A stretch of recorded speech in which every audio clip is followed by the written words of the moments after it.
हरिद्वार से जी। महाराज जी, श्री हरिवंश। महाराज जी, हम सबका जन्म हरि नाम जपने के लिए हुआ है, परंतु हमें अक्सर ऐसा महसूस होता है कि कुछ और भी कारण अवश्य होगा।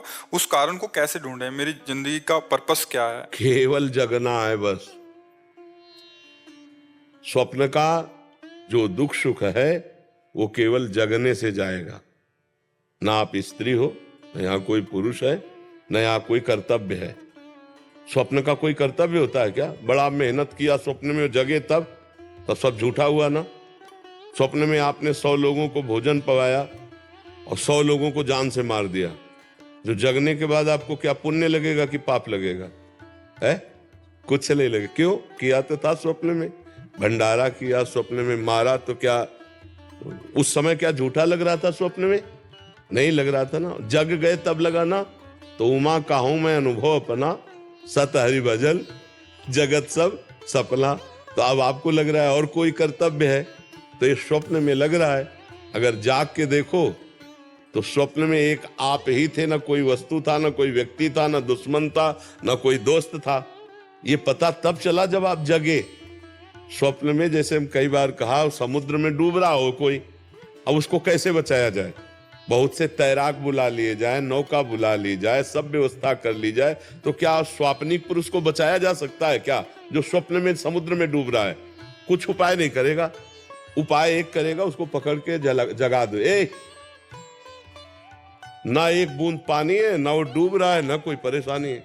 समझ रहे हैं ना? लेकिन उस समय उसको परेशानी है जब डूब रहा है। जब बिना जगे उसको ये दुख से दूर नहीं किया जा सकता। ऐसे ही हम लोग अपने को स्त्री मान लिए, पुरुष मान लिए, ये स्वप्न है। अब हमारा कर्तव्य बन गया कि पति की सेवा, पत्नी की सेवा, पुत्र की सेवा, सब। अब ये पूरा स्वप्न चल रहा है। और जब आखिरी में यहाँ से तो ना कोई पति, ना कोई पुत्र, ना कोई कुछ, जीव अकेला उड़ा। दुनिया में लाखों का मेला जुड़ा, हंसा जब जब उड़ा। तो अब तो क्या कर्तव्य था? अब वो भूल करके फिर नाना प्रकार की माया का चिंतन करके अगले जन्म की व्यवस्था कर ली। हमारा तो उद्देश्य ये है कि अपने कर्तव्य का पालन करो स्वांग की तरह। स्वांग में जैसे नहीं, थोड़ी देर के लिए आप किसी की पत्नी बने, या थोड़ी देर के लिए आप मित्र बने, थोड़ी देर के लिए आप जो भी बने, तो बढ़िया स्वांग करते हैं ना, तो डायरेक्टर इनाम देता, पैसा देता है। ऐसे हमें भगवान ने एक स्वांग भेजा है। मान लो हमें गुरु का स्वांग दिया, किसी को शिष्य का स्वांग दिया, किसी को प्रश्नकर्ता का, किसी को उत्तर देने का स्वांग, बहुत से स्वांग है। तो अपने स्वांग को अच्छी तरह निभाओ, लेकिन स्वांग को स्वांग रहने दो, नाटक को नाटक रहने दो, रोल को रोल रहने दो। अगर आप जो 1 घंटा किसी की पत्नी बनी स्वांग में, और इसके पीछे, तो आप उससे यही कहो कि मर्यादा में रहना। ऐसे ही ये 60, 70 वर्ष, 50 वर्ष का स्वांग मिला है, पिता का, पुत्र का, पत्नी का, माता का, अलग अलग। हमको इस स्वांग में कमी नहीं रहने देना।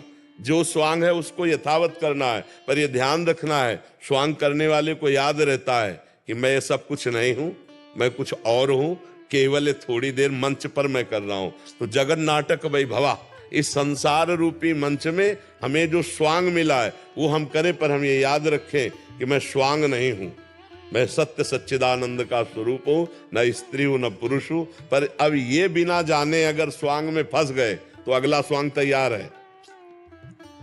वो चाहे सुअर का मिले, कुत्ता का मिले, गधा का मिले, कौन योनि में जाना पड़े। और अगर जान गए अपने आप को, बढ़िया स्वांग किया, 2 बातें, स्वांग बढ़िया और अपने को याद रखा कि मैं ये नहीं हूं, तो डायरेक्टर जो है परमात्मा, वो इस तुम्हें स्वांग से हटा देगा और अपनी लीला में, दिव्य लीला में सम्मिलित कर लेगा, अपने स्वरूप में समाहित कर लेगा। हमारा जन्म हुआ है अपने को जगाने के लिए, अपने को जानने के लिए, अपने को पाने के लिए। हम पराये में फंसे हैं। ये शरीर अपना नहीं है, ये मन अपना नहीं है, ये इंद्रिया अपना नहीं है, जगत के संबंध अपने नहीं। हमारा पूरा जीवन पराये पे जा रहा है, अपने पे नहीं। हम अपने को पाने के लिए, अपने को जानने के लिए, अपने आनंद के लिए हमारा जन्म हुआ है। अब हम शरीर आनंद को अपना मान रहे हैं, रुपए के आनंद को अपना मान रहे हैं, नाना प्रकार के रिश्ते भोगों के, तो पर में फंस गए ना, प्रकृति में फंस गए ना। मना कष्टान इंद्रियाणी प्रकृति स्थान का, अब इसी से जीतना है। अब मन की देखो, तो ये बहुत चाहते हैं, सबसे बड़ी चाहत है कि कोई हमें प्यार करे, सब जीव में, पशु पक्षी में, सबके अंदर, क्योंकि भगवत अंश है ना, तो प्रेम स्वरूप है ना, तो लगता है कोई मुझे प्यार करे। और वो मुझे जो लगता है वो शरीर को लेके है, देखना, शरीर को लेकर है। कोई मेरा ऐसा साथी हो जो आजीवन केवल मुझे प्यार करे और मैं कभी मरूं ना। देखो हमारी जो चाहते हैं, मेरे को कोई प्यार करे, मेरा साथी ऐसा हो जो कभी बिछुड़े ना और मैं कभी मरूं ना। 3 बातों पर ध्यान देना। जो जिस डिपार्टमेंट में जहां है वो सबसे बड़ा बनना चाहता है, यही भगवान का स्वरूप है, क्योंकि सबसे बड़े भगवान है, मरुना अविनाशी भगवान है। प्रेम करे कोई, भगवान प्रेम समुद्र है, तो हम भगवान से ही प्रेम करके, भगवान को ही पा करके, भगवान को ही जान करके तृप्त हो सकते हैं, जगत को नहीं। जगत में यहां अपने को जो लगता है कि सामने वाला प्रेम करता है तो उसके लायक कुछ है, इसलिए प्रेम करता है। और जिस दिन आपसे बढ़कर कोई मिल जाएगा, आपकी तरफ देखेगा नहीं। जिस दिन आपके पास जो देख रहा है वो नहीं होगा, तो उस दिन वो आपसे प्रेम नहीं करेगा। लेकिन सब त्याग दे तो भी भगवान कभी अपने जन का त्याग नहीं करते। प्रेम का निर्वाह तो सिर्फ भगवान करते हैं। जगत में तो रोना पड़ेगा और ठोकरें लगेंगी, यहां कोई किसी को प्यार नहीं करता। जब तक स्वार्थ की पूर्ति तब तक प्यार नहीं तैयार। क्यों ऐसा लगता है कि हम बाबा जी हैं, हम ही को लगता है? आप सही बताओ, संसार में सबको एक प्रेम की भूख है, वो किससे पूर्ण हो रही है? आप देखो भला कहीं प्रेम की पूर्ति हो पा रही क्या? अब क्या चाह रहा हूं वो निर्णय तो नहीं कर पा रहा, पर उसको लग रहा है कि नहीं यार, मतलब जो मैं सोच रहा था वो नहीं है, जो मैं चाह रहा था वो तब मिलता है। जैसे केवट भगवान के जब चरण धो रहा है तब वो कह रहा है, बहुत काल में कीन मंजूरी, आज दीन सब विधि भलपूरी।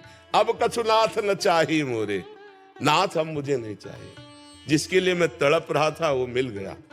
अति आनंद उमगी अनुरागा, चरण सरोज पखारन। जब भगवान के चरण मिले तब हृदय से निकला, अब कछुनाथ न चाहे मोरे। गोस्वामी जी कह रहे, पायो परम विश्राम, राम समान प्रभु ना ही कहूं। आज मैं परम विश्राम प्राप्त कर लिया क्योंकि मुझे राम जी मिल गए। तो मुझे लगता है कि हमारे अंदर जो ये रहता है कि कुछ प्राप्त करें, वो लौकिक नहीं होना चाहिए, वो श्री भगवान होने चाहिए। नहीं तो आज शरीर स्वस्थ है, कल हो सकता है भयानक कष्ट से पीड़ित हो जाए। तो यावत स्वस्थ मिदम कलेवरम यावत च दूरे जरा। जब तक तुम्हारा शरीर स्वस्थ है तुम भजन कर लो, नहीं अस्वस्थ होने पर भजन नहीं होता। फिर तो चिंतन उन्हीं का कष्ट ही का होता रहता है, यहाँ दर्द, यहाँ परेशानी, यहाँ। अब अपने लोगों क्या है, बचपन से भगवान की कृपा से लगे रहे तो सारी बातें समझ में आ गई। तो अब ये थोड़ी कि कष्ट है तो चित्त खींच लेगा। जैसे तुम्हारे शरीर में कष्ट हो और मुझे पता हो, ऐसे मेरे शरीर के कष्ट का उतना ही है जितना तुम्हारे शरीर के कष्ट का पता हो, तो लगेगा नहीं मेरे बड़ा कष्ट है, बस ऐसे ही लगता है। और हर समय आनंद रहता है। अगर भगवान से न जुड़े होते तो दुर्गति हो जाती। इसलिए हम सबसे प्रार्थना करते हैं, अभी शरीर स्वस्थ है, जितना बने उतना नाम जप कर लो और इतना तो ज्ञान प्राप्त ही कर लो कि ये शरीर टिकेगा नहीं। बाल्यावस्था नहीं टिकी तो यौवन अवस्था कैसे टिक जाएगी? यौवन अवस्था जो गई तो बुढ़ापा आ गया, भारी दुख वाला, फिर मृत्यु आ गया। इसलिए भजन करके पहले शरीर राग का त्याग कर दो, जीते जी जीवन मुक्त हो जाओ। खूब नाम जप करो, सत्संग सुनो और अपने कर्तव्य का पालन करो, इसी से काम बन जाएगा। भगवान बहुत कृपालु है, बिना भगवान की शरण के शुद्ध ज्ञान नहीं होता। सोई जाने जे देहु जनाई, जानत तुम्हें तुम्हें हो जाए। भगवान से प्यार करो, भगवान का नाम जप करो, उन्हीं की शरण में रहो।